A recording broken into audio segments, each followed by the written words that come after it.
If you have knee osteoarthritis, be careful. Some very popular exercises might actually be making your pain worse instead of helping. And no, I'm not talking about staying still, because staying still also weakens the leg and makes the problem worse. What I'm talking about is choosing the wrong type of effort, because there's a huge difference between an exercise that strengthens and one that only increases pressure on an already sensitive knee. And that's where a lot of people go wrong. The person feels pain, wants to get better, starts doing any movement that seems good for the knee, but ends the day with more stiffness, more pain, and even more fear of walking, climbing stairs, or getting up from a chair.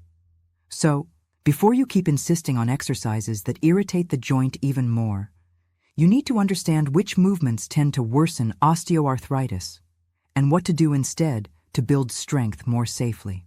Today, I'm going to show you some of the most common exercises that many people with knee osteoarthritis are doing, and that might be making the pain worse. And more important than that, I'm going to show you what to do instead. Safer movements, smarter ones, that help you build strength without increasing stress on the joint. They're simple adjustments, but they completely change how your knee handles weight in everyday life. So stick with me until the end, because one small tweak you make today can already make a difference in how your knee behaves tomorrow. If you've ever done knee exercises thinking they would help and ended the day in more pain, comment here. That's happened to me. Because a lot of people think they're alone in this, but this is one of the most common mistakes I see in practice.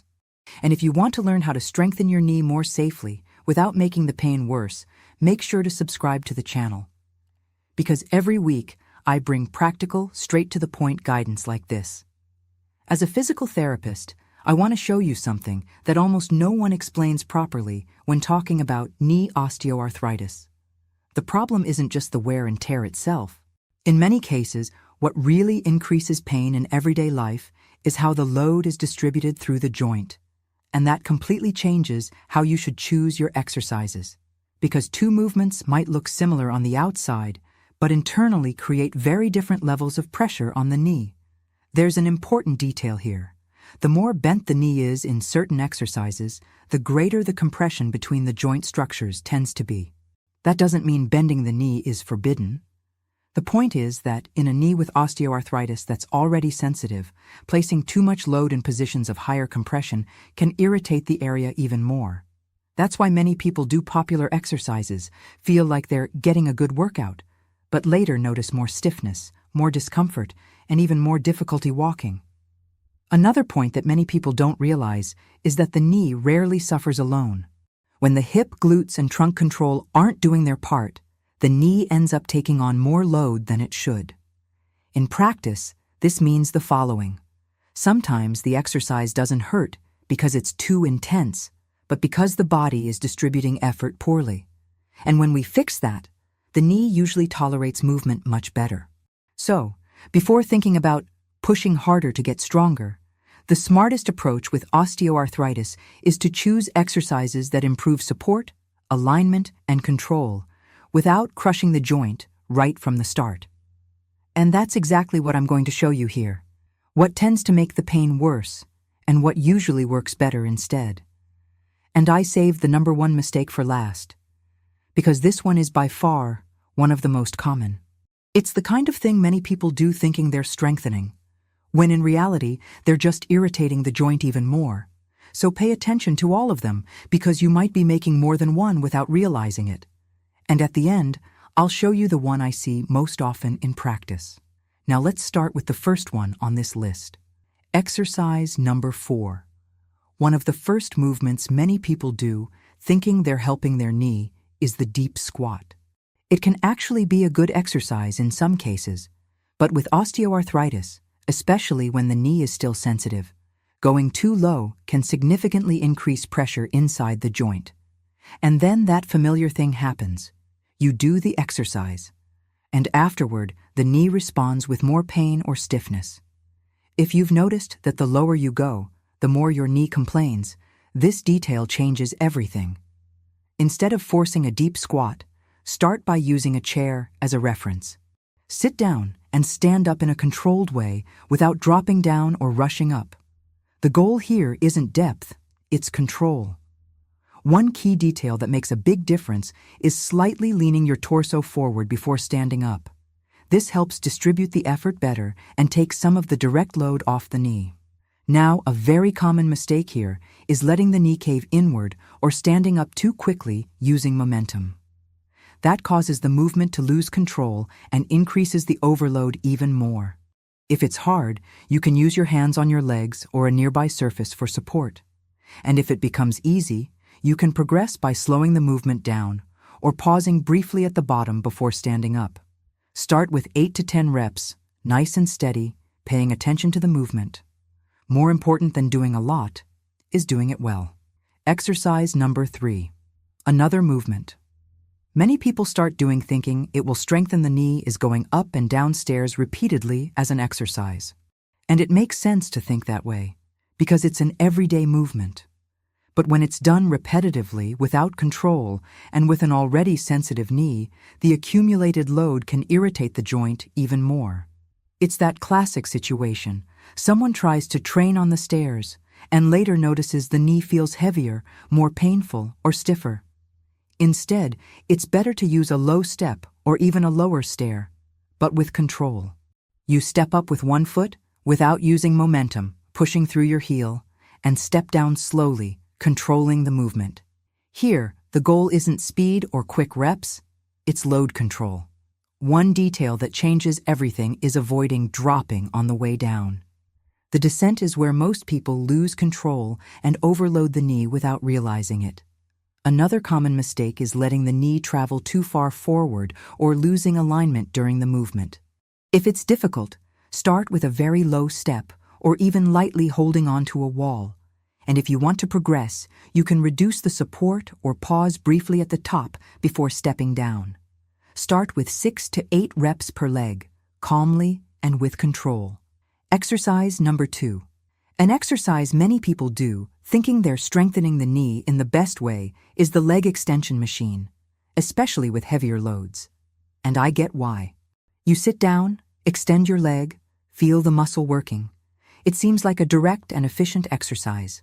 But in a knee with osteoarthritis, this movement, especially near full extension and with heavy load, can concentrate a lot of force on the front of the knee. And then something common happens. During the exercise, it feels fine. But afterward comes that increase in pain, a sense of pressure or discomfort when walking. So the issue isn't activating the muscle. It's how that force is being applied to the joint. A much safer alternative, especially at the beginning, is the straight leg raise. You lie on your back, keep one leg bent with the foot supported and the other extended.